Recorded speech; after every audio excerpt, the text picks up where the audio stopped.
Aqui se levantam os três poderes da República. O dia 15 de março de 1967, o local, Brasília. E dentro deste cenário de novas esperanças, toma posse da presidência da República o Marechal Arthur da Costa e Silva. Cercado de deputados, senadores e militares, o novo presidente do Brasil faz aquele velho juramento, que já virou tradição nesse podcast. Prometo manter, defender e cumprir a Constituição, observar as leis, promover o bem geral e sustentar a união, a integridade e a independência do Brasil. O filme de propaganda da época conta e mostra que, mesmo com o mau tempo que fazia naquele dia, populares foram ver o novo presidente. Os enquadramentos fechados do filme não nos deixam ter a noção exata de quanta gente tinha mesmo. Mas tinha gente, inclusive uma senhora com cartaz manifestando sua esperança com o novo mandatário. Satisfazendo as expectativas, o presidente da República assoma ao parlatório do Palácio do Planalto, mostrando-se pela primeira vez ao povo como responsável pelos destinos do Brasil. O Costa e Silva tinha um rosto redondo, com um aspecto meio flácido e um nariz batatudo, que talvez ele achasse que disfarçava com um bigode bem fininho. Tinha essa voz um pouco esganiçada e um aspecto meio frágil, meio envelhecido, que não passava exatamente a autoridade que se imagina de um regime de força.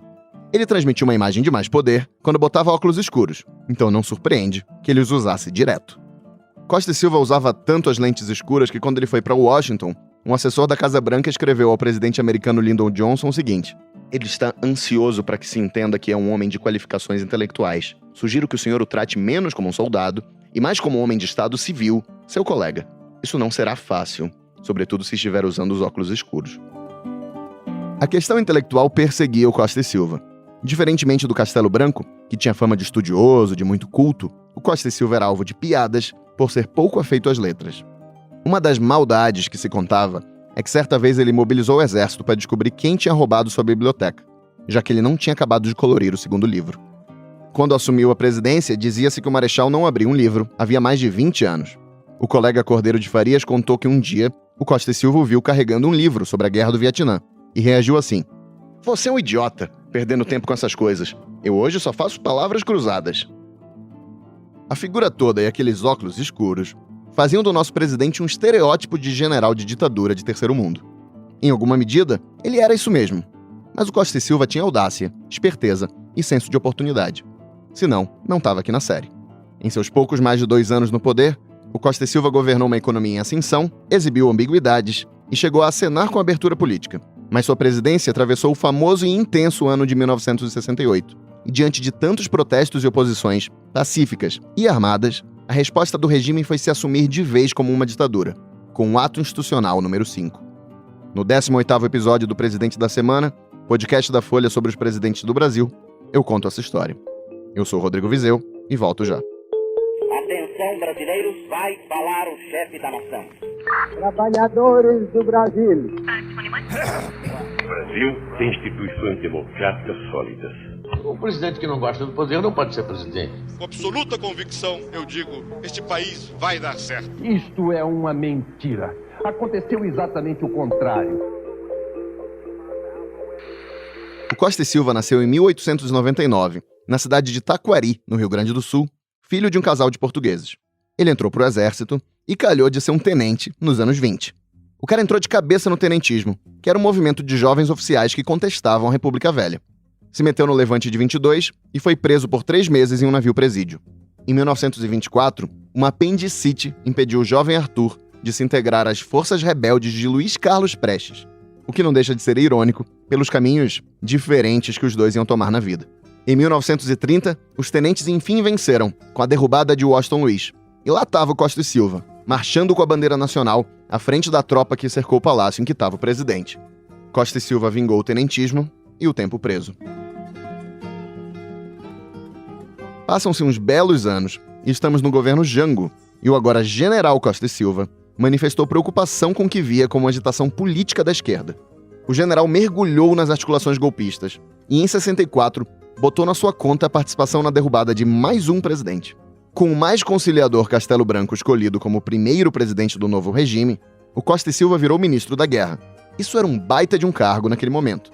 E o Costa e Silva, a essa altura já marechal, infernizou o castelo com as demandas e cobranças da chamada linha dura das Forças Armadas. Não que ele fosse exatamente o mais radical dos oficiais, longe disso, inclusive, mas sabia manobrar muito bem os anseios dos radicais em seu próprio favor. Pelas costas, o ministro chamava o presidente de pequenino. Pela frente, ele chegou uma vez para o presidente da Alemanha em uma recepção no Rio, apontou para o castelo e disse: "Quem devia estar usando essa casaca era eu, mas eu não quis." O presidente brasileiro ouviu calado. Nos anos do governo Castelo, Costa e Silva foi se impondo como sucessor e venceu como candidato único. O Carlos Lacerda, a essa altura opositor da ditadura, dizia que o Costa e Silva era assustadoramente despreparado para ocupar a vaga. O Marechal Cordeiro de Farias alertou o Castelo: "Você sabe que ele vai afundar o país, né? Ele é um incapaz e eu não quero ter parte nisso." O Castelo reagia, dizendo que os presidentes não tinham mais poderes excepcionais. O regime estava institucionalizado pela Constituição de 67 e isso haveria de conter o Costa e Silva. O Cordeiro discordou. "Ora, presidente, tenha paciência. Na primeira dificuldade que o Costa e Silva tiver, ele bota tudo isso fora. Se apoia no exército e nos amigos dele e vira ditador." Criou-se, então, um quadro legal, e esse quadro legal foi imposto ao Costa e Silva. Esse é o historiador Daniel Arão Reis, professor da Universidade Federal Fluminense e especialista na ditadura militar. Provocou muitos protestos na entourage do Costa e Silva, que se sentiu ali um pouco preso, né? E ele já iniciou o seu governo emparedado por essa nova Constituição e pelas leis novas também de segurança nacional e de imprensa. Eram leis muito autoritárias, né? Que davam margens muito grandes de intervenção ao Estado e ao governo, mas não eram equivalentes aos atos institucionais, que abriam um campo muito mais vasto de poder para os presidentes ditadores, né, da época. O Costa e Silva se mostrou inicialmente adaptado a esse papel de, digamos, limitação de poderes. Nas movimentações eleitorais, ele era apresentado como seu Arthur, uma figura meio bonachona que iria descontrair o país. Prometia deixar os ricos mais ricos e os pobres menos pobres. Dizia que não tomaria medidas contra a Frente Ampla, articulada por Lacerda, JK e Jango, que acabou proibida no governo dele. Mas, bem. Empossado, Costa e Silva prometeu governar para o povo, respeitar o legislativo e reatar os entendimentos com os trabalhadores. No começo de 68, o presidente disse o seguinte para um grupo de parlamentares: "Existe nesse país uma democracia. O ano de 67, quando passamos de uma época de regime de exceção para um regime normal, democrático, foi um ano bom. E espero que em 68 possamos continuar a cumprir nosso dever." Ele veio com um discurso de abertura, de diálogo, e isso suscitou muitas expectativas nas oposições moderadas e nos setores mais moderados que apoiavam a ditadura, no sentido de que ali se estava abrindo, né, um processo de diálogo. Houve realmente, numa primeira fase do governo Costa e Silva, uma certa atenuação da truculência que era típica do Castelo Branco. Isso surpreendeu muito, né, tanto as alas mais duras do regime, que tinham apoiado o Costa e Silva, como as alas moderadas, que esperavam com ele encontrar uma truculência maior do que aquela que havia caracterizado a ditadura do Castelo Branco. Objetivamente, não houve alterações profundas na maneira com que a ditadura se comportava, né? Porém, havia mudanças de forma, né? Os melhores amigos e partidários do Costa e Silva sustentam que ele estava realmente decidido a manter essa situação de abertura. Na economia, os números andavam bons. O governo baixou juros e estimulou crédito. O país, que tinha crescido mais de 4% em 67, cresceu quase 10% em 68. A inflação, que tinha sido quase de 40% em 66, caiu para 25% em 68 e 19% em 69. A renda per capita do país crescia e o Brasil se tornava cada vez mais urbano e menos dependente da agropecuária. De espírito estatista e centralizador, o governo Costa e Silva lançava programas como o Mobral, de alfabetização de adultos, e criava empresas como a Embraer. Um total de 55 estatais foram criadas no governo do Marechal, que também buscou atrair investimentos estrangeiros ao país.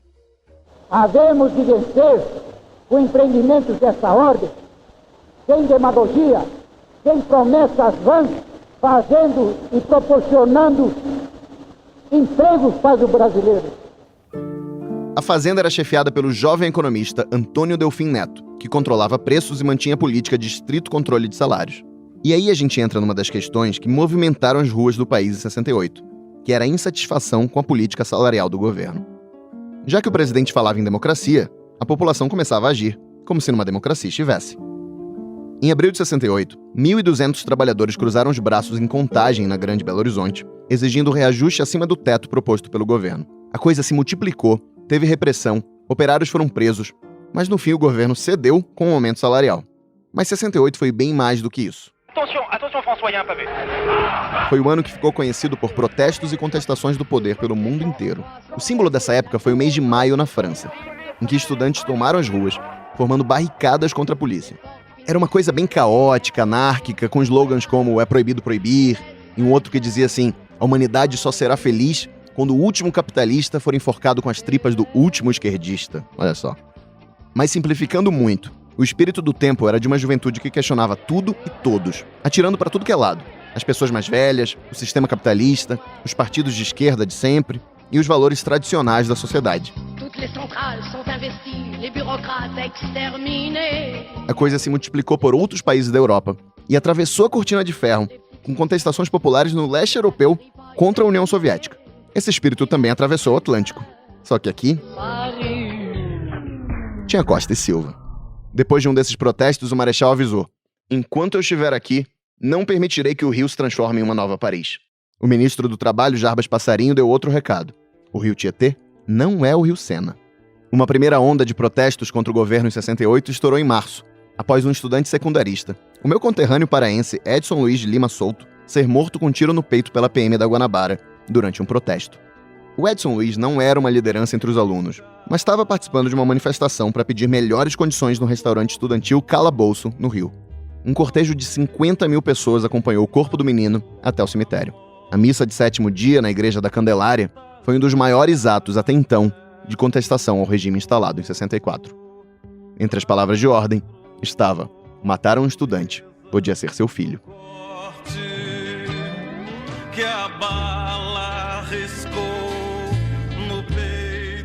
O movimento estudantil cresce muito ao longo do primeiro semestre de 68, passeatas, muita repressão, muita violência, né? E isso vai desgastando aquela política chamada do diálogo do governo. O movimento estudantil estava em plena ofensiva, aproveitando-se as margens, né, que haviam sido concedidas, inclusive com apoio de setores da opinião pública que haviam, inclusive, apoiado o golpe, mas que se desencantavam, né, daquela permanência prolongada dos militares no poder, né? Na época, a imprensa, não toda ela, né, mas uma parte dela, importante, apoiar. Não dizia que apoiava o movimento estudantil, mas repercutia as passeatas, né, e isso ia desgastando o governo. E aí, além da questão dos atos estudantis, entra outro componente dessa época, a esquerda armada. Enquanto o MDB fazia sua oposição consentida no parlamento, e até o Partido Comunista condenava a pegarem armas contra o governo, vão se multiplicando grupos menores, que entendem que só com balas, sangue e violência seria possível derrubar o regime. Eram tempos de Guerra Fria, de capitalismo contra comunismo e de pouco espaço para moderação. Projetos de guerrilha já existiam pré-64, e com episódios ocorridos ainda antes do governo Costa e Silva, como o atentado do aeroporto do Recife, em 66, do qual eu falei no episódio anterior. Entre esses grupos armados estavam a Ação Libertadora Nacional, a ALN, e a Vanguarda Popular Revolucionária, a VPR. Os guerrilheiros assaltavam bancos, carros fortes e depósito de armas. O capitão do exército americano Charles Chandler, de 30 anos, que estudava em São Paulo, foi assassinado depois que um auto-intitulado Tribunal Revolucionário de Guerrilheiros decidiu que ele era ligado à CIA, o que nunca foi provado.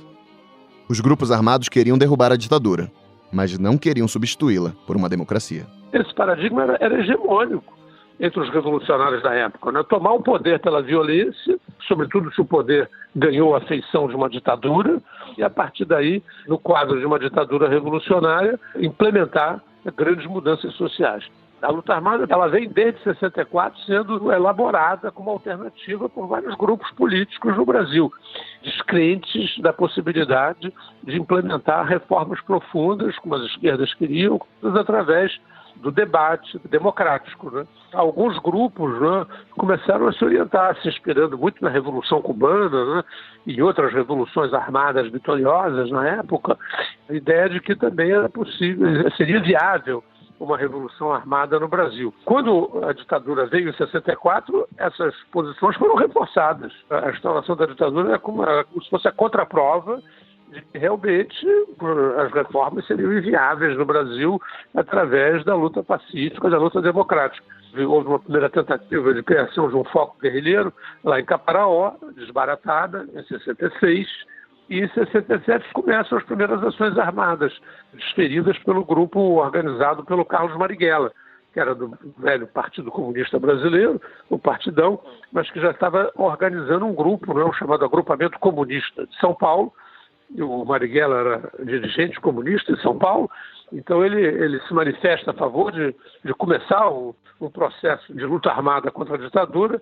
Esse agrupamento comunista de São Paulo depois iria se transformar na Ação Libertadora Nacional, a ALN. Então ele já começa a fazer algumas ações em 67, né? Em 68, antes do AI-5, essas ações começam a se multiplicar, inclusive no dia, né, da passeata dos 100 mil, em 26 de junho de 1968, a VPR, né, um desses grupos armados, sem nenhuma consulta, sem nenhuma articulação com o movimento estudantil e desrespeitando a dinâmica do movimento estudantil, ele joga uma bomba, um carro-bomba, no quartel-general do 2º Exército. Né? O comandante do 2º Exército tinha feito uma bravata, né, pouco antes, dizendo que ele queria ver se os grupos armados tinham coragem de enfrentar peito aberto o comando do 2º Exército. Então, para responder essa bravata, numa outra bravata, a VPR joga um carro-bomba na porta do quartel, matando, inclusive, um soldado, né, Mário Cousa, o filho.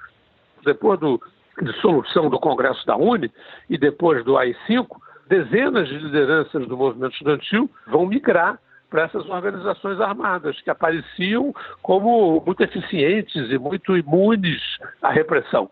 Né? Faziam as suas ações, tinham êxito nelas, parecia que elas tinham uma força que o movimento estudantil já não tinha mais. Há uma mitologia aí, né, que certos pensadores de esquerda construíram, de que a luta armada começa depois do AI-5.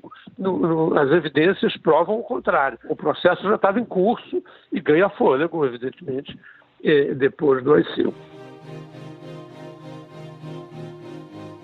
Antes de lançar o ato em si, vai crescendo no governo e nas Forças Armadas uma insatisfação com os limites impostos pela Constituição de 67. A linha dura estava com saudade da liberdade de ação dos primeiros anos do regime. Em julho de 68, o governo discute a possibilidade de decretar estado de sítio, mas a ideia não vai para frente. O pretexto para resolver o impasse ia vir do Congresso Nacional. No início de setembro de 68, o deputado Márcio Moreira Alves, do MDB da Guanabara, subiu à tribuna e fez um discurso curto e para quase ninguém. Defendeu que a população boicotasse o desfile militar de 7 de setembro. E disse o seguinte: seria necessário que cada pai e cada mãe se compenetrasse de que a presença dos seus filhos nesse desfile é o auxílio aos carrascos que os espancam e os metralham nas ruas. Esse boicote pode passar também às moças, aquelas que dançam com cadetes e namoram jovens oficiais. Os militares se disseram ofendidos. O governo quis que a Câmara desse autorização para que o Moreira Alves fosse processado. O líder do MDB, o deputado paulista Mário Covas, saiu em defesa do colega. Entende o movimento democrático brasileiro que o atual governo, sem ter encontrado condições, por ausência de competência inclusive, para a abordagem dos grandes problemas nacionais e para a sua efetiva solução, tem procurado responder a esta impossibilidade através de um exacerbamento no seu suporte militar. A Câmara botou o pedido de licença em votação no dia 12 de dezembro de 68. A mesa vai proclamar o resultado da votação. Sim, 141 senhores deputados. Não, 216. Brancos, 12. Total, 369. O projeto foi rejeitado. Vai ao arquivo. O dia 12 foi a véspera da edição do Ato Institucional número 5. Às 5 da tarde daquela sexta-feira, 13 de dezembro, o presidente Costa e Silva seguiu para uma reunião em uma sala bem decorada do Palácio Laranjeiras, construído no início do século XX, e que hoje é a residência oficial do governador do Rio. O Marechal tinha reunido ali o Conselho de Segurança Nacional, formado pelos principais nomes do governo. O alto escalão do regime se sentou em volta de uma mesa retangular, de bordas arredondadas. Em cima dessa mesa estavam cinzeiros de vidro e microfones, que gravariam a reunião, e além dela, as sirenes de polícia ao fundo. Também estavam em cima da mesa cópias do novo ato do governo, elaborado pelo ministro da Justiça, Luiz Antônio da Gama e Silva. Cada membro do conselho recebeu uma cópia desse documento. O presidente Costa e Silva ficou na cabeceira da mesa. Tinha de um lado o ministro Gama e Silva e do outro o vice-presidente Pedro Aleixo, político e advogado mineiro filiado à Arena. O presidente da República, que se considera ainda um legítimo representante da Revolução de 1974, 31 de março, desde um momento crítico em que ele tem que tomar uma decisão optativa. Ou a revolução continua, ou a revolução se desagrega.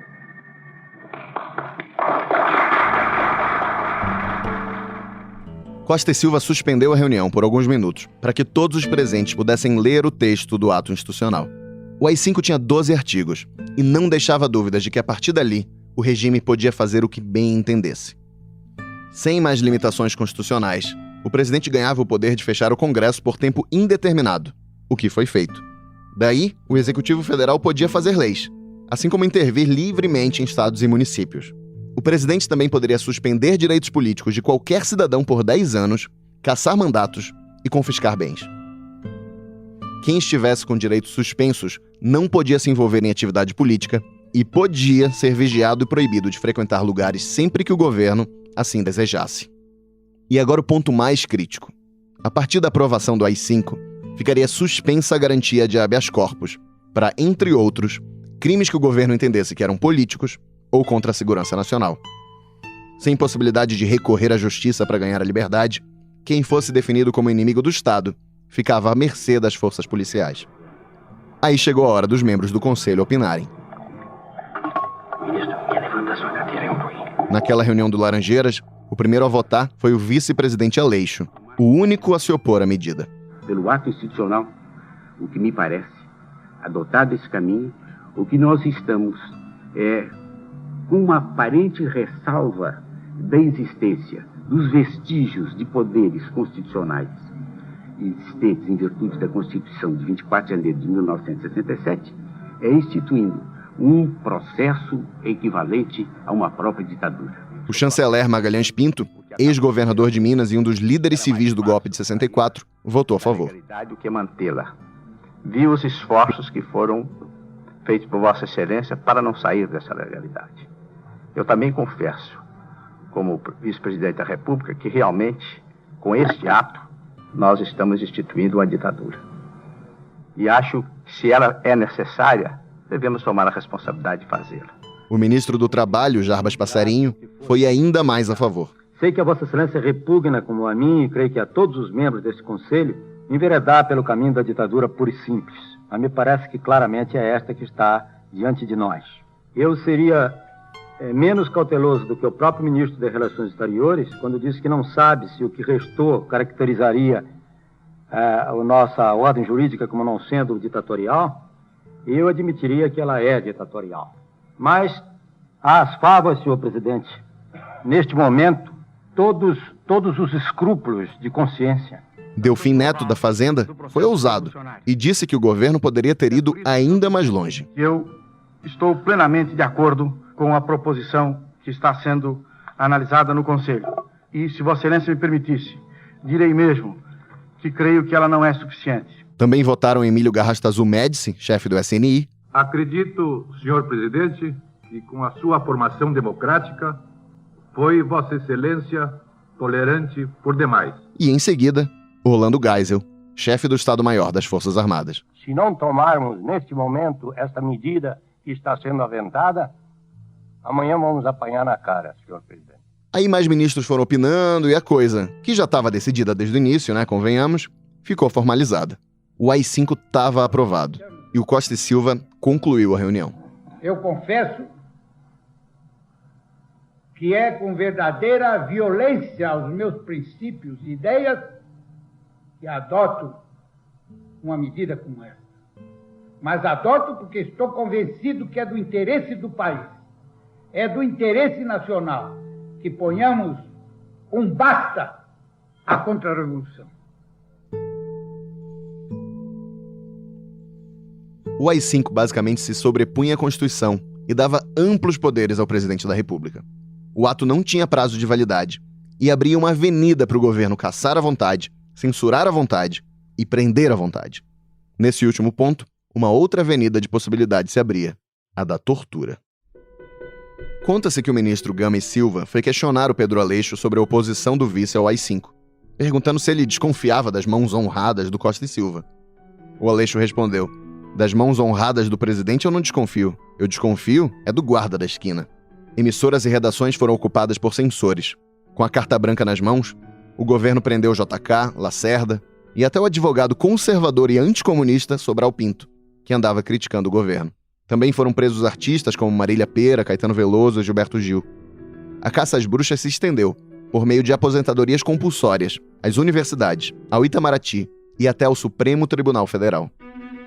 Se a luta armada já existia antes do AI-5, se intensificou a partir dele, assim como se intensificou o sistema de repressão do governo. Sob a presidência Costa e Silva, a máquina do regime ganhou o Centro de Informações do Exército e a Operação Bandeirante, formado por oficiais militares e policiais focados em centralizar as investigações e interrogatórios e desmantelar os grupos guerrilheiros. A OBAN, como ela era conhecida, foi financiada por empresários brasileiros e executivos de multinacionais. Para muita gente, a solução foi deixar o país. Vai, meu irmão, pega esse avião. Apesar do AI-5, no final de agosto de 69, o Costa e Silva foi à imprensa e avisou que o governo estava concluindo uma reforma constitucional. Ela deveria ser aprovada pelo Congresso, que seria reaberto. Segundo o jornalista Carlos Chagas, que foi assessor do presidente, o Costa e Silva estava interessado até em uma abertura, com a volta das eleições diretas para governador, o que não era visto com bons olhos entre os militares. Mas antes dessa ideia toda avançar, o presidente sofreu um derrame, foi afastado, e nada daquilo aconteceu. O marechal, que tanta ambivalência tinha mostrado no poder, estava fora de cena. O Carlos Chagas, no livro dele, diz que o Costa e Silva, quando foi acometido pelo derrame cerebral, ele estava empenhado em revogar o ato institucional número 5. Disso não há provas concludentes, né? Há controvérsias, né, sobre se ele realmente tinha intenções autênticas de manter o regime como estava, e aí cedeu a pressões, ou se ele aproveitou-se das pressões para liderá-las, fazer com que houvesse um recrudescimento da ditadura. Ele sempre foi um homem, desde lá os anos 20, né, quando ele era tenente, ele participava dos processos de questionamento, mas numa posição menos ativa, digamos. O Prestes, inclusive, fazia um comentário irônico, né, de que ele nunca era visto nos momentos decisivos, né, embora favoráveis a ele, ele nunca era visto. Né? É do feitio, né, dos bons líderes não aparecerem, né, como condutores visíveis do processo. Né? Muitas vezes preferem, Getúlio era mestre disso, né, se apresentar como um homem que vem empurrado por um fluxo irresistível que o coloca lá na crista da onda. Né? Então, o Costa Silva apareceu também com esse feitio, né? Como um homem que menos queria e mais era empurrado a assumir, né, como a gente fala ironicamente, docemente constrangido, né, aquela posição de liderança, de chefia. E isso, de certo modo, se reproduz na edição do ato institucional número 5. Né? Uma liderança que é forte, que conduz, ou aquela que é apenas docemente constrangida, imposta a assumir um papel que, no fundo, não era do seu desejo. Né? Ele era um homem intelectualmente muito limitado, e isso favorece muitas vezes a ideia de que ele não tomava iniciativas claras e se deixava levar pelo fluxo de uma corrente, né, mais dura. Existe entre os seus partidários uma discussão a respeito de que ele era um cara afável, do diálogo, né, aberto, né? aparece também o outro lado, né? Uma espécie de o médico e o monstro, né? Tem essa dupla personalidade aí, né? A sua truculência, né? Na época do golpe, e depois na junta, encabeçando essa linha dura, né? Fica essa imagem assim de dupla personalidade, digamos. Presidente até 31 de agosto. Arthur da Costa e Silva morreu pouco depois, em dezembro de 69. No seu lugar não assumiu o vice Pedro Aleixo, como mandava a Constituição. Uma junta formada pelos ministros militares passou a governar o país. Sob o governo dessa junta, a esquerda armada ia praticar um dos atos mais cinematográficos de desafio à ditadura militar. Eu conto como foi isso e como foi a resposta do governo à esquerda no próximo episódio do Presidente da Semana.